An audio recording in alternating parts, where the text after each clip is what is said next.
আজিৰ সংবাদমেলৰ কাম আৰম্ভ কৰিব খুজিছোঁ। আজিৰ সংবাদমেলৰ বিষয়বস্তু হ'ল অসমৰ মাননীয় মুখ্যমন্ত্ৰী হিমন্ত বিশ্ব শৰ্মাৰ পৰিয়ালৰ তেওঁৰ পত্নী আৰু তেওঁৰ পুত্ৰৰ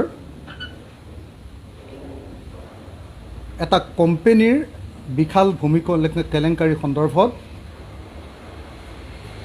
আমি এই কেলেংকাৰীটোক অসমৰ ইতিহাসৰ সৰ্ববৃহৎ ভূমি কেলেংকাৰী বুলি অভিহিত কৰিছোঁ। যোৱা 8 ডিচেম্বৰ তাৰিখৰ দিনা ভাৰতবৰ্ষৰ গুৰুত্বপূৰ্ণ সংবাদ মাধ্যম দ্য ৱায়াৰ আৰু অসমৰ ক্ৰছ কাৰেণ্ট নামৰ দুটা ডিজিটেল চেনেলত মুখ্যমন্ত্ৰী হিমন্ত বিশ্ব শৰ্মাৰ পত্নী আৰু পুত্ৰ জড়িত থকা এটা কোম্পানীৰ এক বিশাল ভূমি কেলেংকাৰী সন্দৰ্ভত বাতৰি প্ৰকাশ পাইছিল আৰু সেই বাতৰিটোৱে গোটেই অসমৰ সমাজ জীৱনত আৰু ৰাজনৈতিক জীৱনত তোলপাৰ লগাইছে। উত্তৰ কাছাৰৰ 1000 কোটি টকাৰ যি কেলেংকাৰী আছিলে, সেই 1000 কোটি টকাৰ কেলেংকাৰীও এনেকৈ এখন ৰাষ্ট্ৰীয় আলোচনীত প্ৰকাশ পাইছিল। সেই আলোচনীখনৰ নাম আছিলে উইক। দ্য উইকত প্ৰকাশ পোৱা সেই বাতৰি সমগ্ৰ অসমৰ সংবাদ মাধ্যমে তেতিয়া গ্ৰহণ কৰিছিল, প্ৰকাশ কৰিছিল আৰু তাৰ ফলস্বৰূপে অসমৰ ইতিহাসৰ এটা গুৰুত্বপূৰ্ণ কেলেংকাৰী উত্তৰ কাছাৰৰ 1000 কোটি টকাৰ কেলেংকাৰী লোকচক্ষুৰ সন্মুখলৈ আহিছিল। এইবাৰ যোৱা 8 ডিচেম্বৰ তাৰিখৰ দিনা মুখ্যমন্ত্ৰীৰ পৰিয়ালৰ বিশাল ভূমি কেলেংকাৰী ৱায়াৰ আৰু দ্য ক্ৰছ কাৰেণ্টত প্ৰকাশ পোৱাৰ পাছত অসমৰ সংবাদ মাধ্যমত এইটো প্ৰকাশ হোৱা নাই। সেইকাৰণে আমি দেখিছোঁ যে অসমৰ সামাজিক মাধ্যমত ব্যাপক ৰূপত অসমৰ সংবাদ মাধ্যমৰ বিৰুদ্ধে সমালোচনা হৈছে। আমি যদি সংবাদ মাধ্যমত এই বাতৰিটো সবিস্তাৰে প্ৰকাশ পালেহেঁতেন তেতিয়াহ'লে চাগে আমি বাৰম্বাৰ এনেকৈ সংবাদমেল আয়োজন কৰাৰ প্ৰয়োজন নাথাকিলহেঁতেন। কিন্তু যিহেতু সংবাদ মাধ্যমত বাতৰিটো প্ৰকাশ হোৱা নাই, গতিকে ৰাইজৰ দলে আমি এই গোটেই কেলেংকাৰীটোৰ অন্তৰালৰ সমস্ত কাগজ পত্ৰ পৰীক্ষা কৰিছোঁ, এই সম্পৰ্কীয় আইনসমূহ পৰীক্ষা কৰিছোঁ, এই সম্পৰ্কীয় সকলোবিলাক আইন পৰীক্ষা কৰিছোঁ, এই সম্পৰ্কীয় সকলোবিলাক নীতি ভূমি নীতি পৰীক্ষা কৰিছোঁ আৰু এই সম্পৰ্কীয় সকলোবিলাক নটিফিকেশ্যন গভৰ্ণমেণ্ট নটিফিকেশ্যন ইতিমধ্যে আপোনালোকৰ হাতত দি দিয়া হৈছে। গভৰ্ণমেণ্ট নটিফিকেশ্যনবিলাক এইখন 1989 চনৰ নটিফিকেশ্যন, এইখন 2002 চনৰ নটিফিকেশ্যন আৰু এইখন 2006 চনৰ নটিফিকেশ্যন যে এনেকৈ চৰকাৰী মাটি কোনোবা ভূমিহীন মানুহ বা কোনোবা সংস্থা বা কোঅপাৰেটিভ ছ'চাইটিক দিয়া ভূমি এনেকৈ আনে ক্ৰয় কৰাটো কিমান ভয়ংকৰ কেলেংকাৰী তাৰ সমস্ত তথ্য পাতি আজি আপোনালোকৰ সন্মুখলৈ আমি উলিয়াই আনিছোঁ। মই আকৌ এবাৰ ক'ব খুজিছোঁ, আপোনালোকে সকলোৱে জানে যে মই কৃষক মুক্তি সংগ্ৰাম সমিতিৰ সম্পাদক আছিলোঁ, সভাপতি আছিলোঁ, উপদেষ্টা আছিলোঁ আৰু আমি অসমৰ আটাইতকৈ ডাঙৰ ডাঙৰ ভূমি কেলেংকাৰীবিলাক উলিয়াই আনিছিলোঁ। কিন্তু এইবাৰ ৱায়াৰ আৰু দ্য ক্ৰছ কাৰেণ্টে যি ভূমি কেলেংকাৰী মুখ্যমন্ত্ৰীৰ পৰিয়ালৰ উলিয়াই আনিছে, এই কেলেংকাৰী আন সকলোবিলাক কেলেংকাৰীতকৈ ভয়ংকৰ। সেইকাৰণে এই কেলেংকাৰীটোৰ কাহিনীখিনি প্ৰথমতে আপোনালোকক ক'ব খুজিম আৰু দ্বিতীয় খণ্ডত ই কিয় ভয়ংকৰ তাৰ সমস্ত আইনগত, নীতিগত আৰু পলিচিগত কথাখিনি আপোনালোকৰ সন্মুখত তুলি ধৰিম।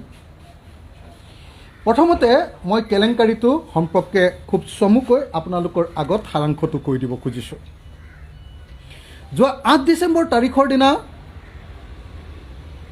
দ্য ৱায়াৰ আৰু দ্য ক্ৰছ কাৰেণ্টে প্ৰকাশ কৰা যি কেলেংকাৰী বাতৰি, সেই বাতৰি অনুসৰি RBS realtors private limited, RBS মানে ৰিণিকী ভূঞা শৰ্মা নেকি বাৰু, RBS ৰিয়েলটৰ্ছ প্ৰাইভেট লিমিটেড নামৰ এটা কোম্পানী গঠন হৈছিল 23 জুন 2006 চনত। তাৰ প্ৰতিষ্ঠাপক সঞ্চালক আছিল ৰিণিকী ভূঞা শৰ্মা আৰু ৰঞ্জিত ভট্টাচাৰ্য। তাৰ পাছত এই RBS ৰিয়েলটৰ্ছ প্ৰাইভেট কোম্পানীয়ে ৰিণিকী ভূঞা শৰ্মাৰ ডাইৰেক্টৰশ্বিপত উদয়ন ফিচাৰী ডেভেলপমেণ্ট ফাৰ্ম নামৰ এখন প্ৰতিষ্ঠানৰ পৰা 7 বিঘা 2 কঠা 5 লোচা মাটি আৰু ৱেলফেয়াৰ এক্টিভিটিজ স্কুল নামৰ আন এটা অনুষ্ঠানৰ পৰা 10 বিঘা মাটি ক্ৰয় কৰিছিল। এই উদয়ন ফিচাৰী ডেভেলপমেণ্ট ফাৰ্ম আৰু ৱেলফেয়াৰ এক্টিভিটিজ স্কুল এই দুইখনক অসম চৰকাৰৰ কামৰূপ জিলা উপায়ুক্তৰ অধীনৰ যি উপদেষ্টা সমিতি থাকে, ভূমি উপদেষ্টা সমিতিয়ে মাটি আবণ্টন দিছিল 10 আগষ্ট 2006 তাৰিখৰ দিনা। এটাক দিছিল স্কুল প্ৰতিষ্ঠা কৰিবৰ কাৰণে, আনটোক দিছিল ফিচাৰী মাছ পুহিবৰ কাৰণে। RBSে উদয়ন ফিচাৰীৰ পৰা মাটি কিনিলে 27 ডিচেম্বৰ 2006 চনত। উদয়ন ফিচাৰীয়ে মাটিটো পাইছিলে 10 আগষ্টত আৰু সেইটো বিক্ৰী কৰিলে 27 ডিচেম্বৰত, একে বছৰৰ। অথচ ভূমি আইনত কোৱা হৈছে, ভূমি পলিচিত কোৱা হৈছে আৰু নটিফিকেশ্যনত কোৱা হৈছে, প্ৰথমতে 1989 চনত কৈছিলে যে এনেকৈ চৰকাৰে দিয়া ভূমি যদি ৰাজহুৱা প্ৰতিষ্ঠানে পায় তেতিয়াহ'লে সেই ভূমি কেতিয়াও আনলৈ হস্তান্তৰ কৰিব নোৱাৰে। যি কামত দিয়া হৈছে সেই কামতহে কেৱল ব্যৱহাৰ কৰিব পাৰে, আৰু 3 বছৰৰ ভিতৰত যদি সেই ভূমি সেই কামত ব্যৱহাৰ নকৰে সেই মাটি আকৌ চৰকাৰী হৈ যায়।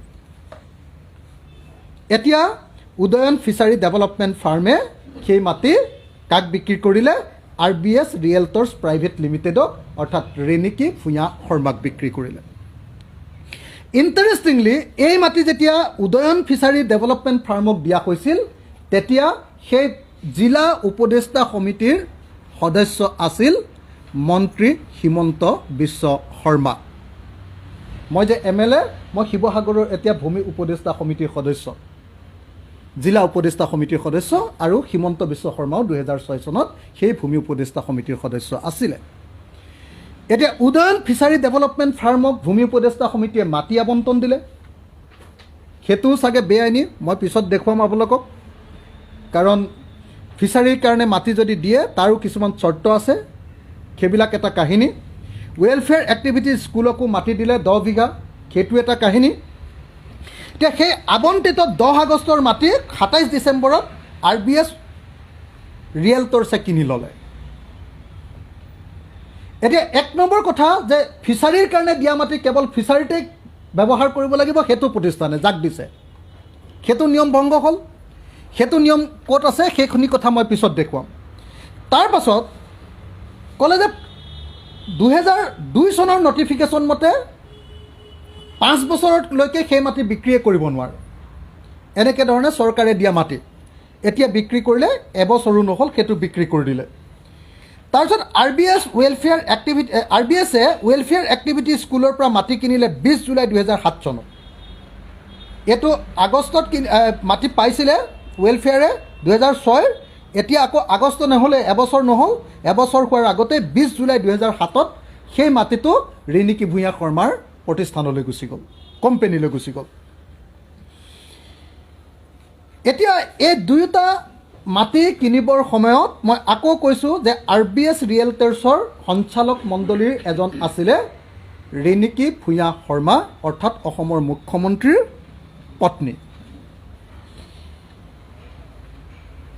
এতিয়া সেই RBS ৰিয়েলটৰ্ছে এই যে মাটি কিনিলে, মাটি কিনাৰ পাছত সেই কোম্পানীটোৱে 2007 চন, 2008 চন, 2009 চনত কলকাতাৰ 17টা কোম্পানীয়ে 2,17,000 450টা শ্বেয়াৰ কিনি বিনিয়োগ কৰিলে এই RBSত। এই RBSত এতিয়া নতুনকৈ কোম্পানী কিছুমান সোমাই গ'ল। এনেকুৱা ধৰণৰ বহুত ফেক কোম্পানীবিলাকে সাধাৰণতে যিবিলাক কৰ্পৰেট এনেকুৱা কেলেংকাৰী কয় নহয়, এনেকুৱা ফেক কোম্পানী কিছুমান সোমায়। আমি এই পৰৱৰ্তী সময়ত এই কোম্পানীবিলাক ফেক হয় নে নহয় এই সম্পৰ্কে নিশ্চয় তদন্তত ওলাব। এই সম্পৰ্কে নিশ্চয় আমাৰ পিনৰ পৰা কৰা হ'ব। এই সম্পৰ্কে নিশ্চয় কলকাতাত, এই প্ৰতিষ্ঠানবিলাক কলকাতাৰ হয়, এই সম্পৰ্কে কলকাতাৰ পশ্চিমবংগ চৰকাৰকো নিশ্চয় অৱগত কৰা হ'ব। আৰু এই কোম্পানীবিলাকে এই শ্বেয়াৰবিলাক কিনি পেলাল। RBS ৰিয়েলটৰ্ছ অৰ্থাৎ ৰিণিকী ভূঞা শৰ্মাৰ এই কোম্পানীবিলাকৰ শ্বেয়াৰ কিনি পেলালে। তাৰপাছত সেই একে RBSে আৰু কিছুমান মাটি কিনিলে। কাৰ মাটি কিনিলে? এইবাৰ ভূমিহীন মানুহক অসম চৰকাৰে দিয়া মাটি, কামৰূপ গ্ৰাম্য জিলাৰ একে, য'ত মুখ্যমন্ত্ৰী, এতিয়াৰ মুখ্যমন্ত্ৰী তেতিয়াৰ বিধায়ক বা মন্ত্ৰী আছিলে, তেওঁ ভূমি উপদেষ্টা কমিটিৰ সদস্য আছিলে।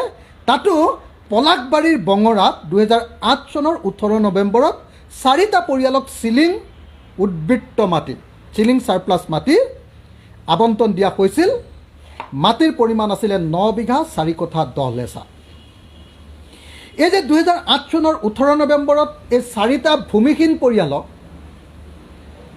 এই যে 9 বিঘা মাটি দিলে, অৰ্থাৎ খেতি কৰিবৰ কাৰণে দিলে, 3 মাহৰ ভিতৰত 2009 চনৰ জানুৱাৰীত এই মাটিও RBSে কিনি পেলালে।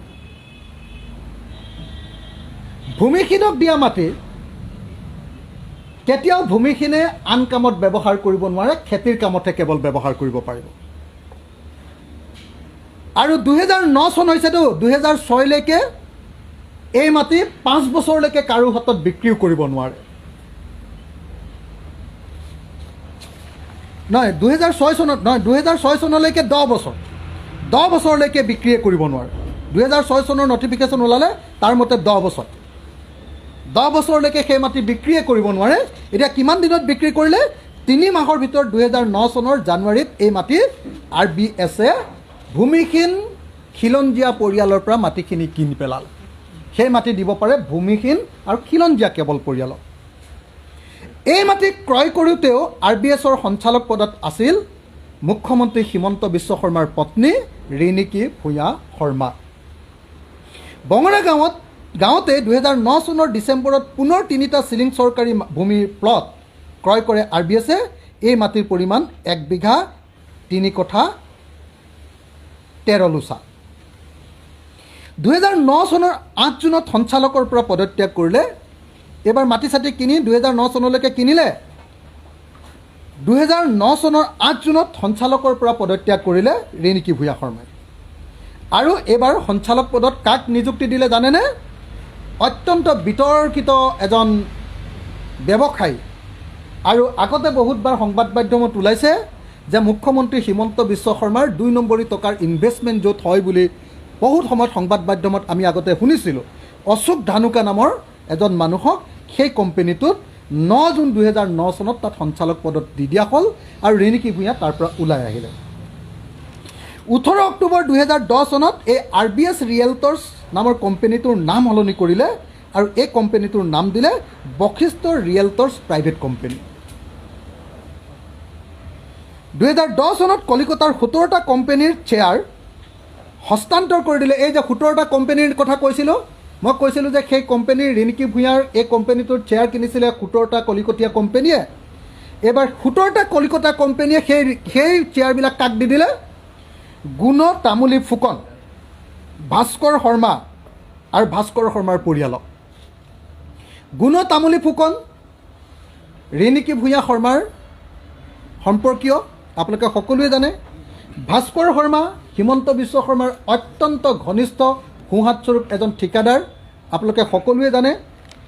আৰু ভাস্কৰ শৰ্মাৰ পৰিয়ালৰ নামত এতিয়া এই 17টা কোম্পানী, সেই 17টা কোম্পানীয়ে মাটিবিলাক হস্তান্তৰ কৰি দিলে। 2017 চনত গুণ তামুলী ফুকনৰ হাতত থকা 23.61% শ্বেয়াৰ হস্তান্তৰ কৰিলে ৰিণিকী ভূঞাৰ মাতৃ মীনা ভূঞালৈ। এইবাৰ গুণ তামুলী ফুকনৰ পৰা ৰিণিকী ভূঞাৰ মাকে লৈ গুচি গ'ল। 2019 চনৰ 16 ছেপ্টেম্বৰত মীনা ভূঞাৰ হাতত থকা 23.61% শ্বেয়াৰ হস্তান্তৰ কৰিলে এইবাৰ হিমন্ত বিশ্ব শৰ্মা আৰু ৰিণিকী ভূঞা শৰ্মাৰ পুতেক নন্দিল বিশ্ব শৰ্মালৈ। কেলে কৰিলে জানেনে? সেই দিনটোত যিদিনা হস্তান্তৰ কৰিছিলে 16 ছেপ্টেম্বৰ 2019 তাৰিখে, সেই দিনটোত নন্দিলৰ বয়স হৈছিলে 18 বছৰ 20 দিন। অৰ্থাৎ 18 বছৰ হোৱাৰ আগলৈকে যিহেতু সম্পত্তি হস্তান্তৰ কৰিব নোৱাৰে, 18 বছৰলৈকে এনেকৈ অপেক্ষা কৰি থকা হৈছিলে চাগে। আৰু 18 বছৰ হৈ যোৱাৰ লগে লগে পুতেকৰ নামত, ৰিণিকী ভূঞা আৰু হিমন্ত বিশ্ব শৰ্মাৰ পুতেকৰ নামত সেই মাটিখিনি, সেই কোম্পানীটোৰ শ্বেয়াৰ 23.61%, অৰ্থাৎ নিউজ ডেস্ক ৰিপোৰ্ট প্ৰাতঃ টাইম।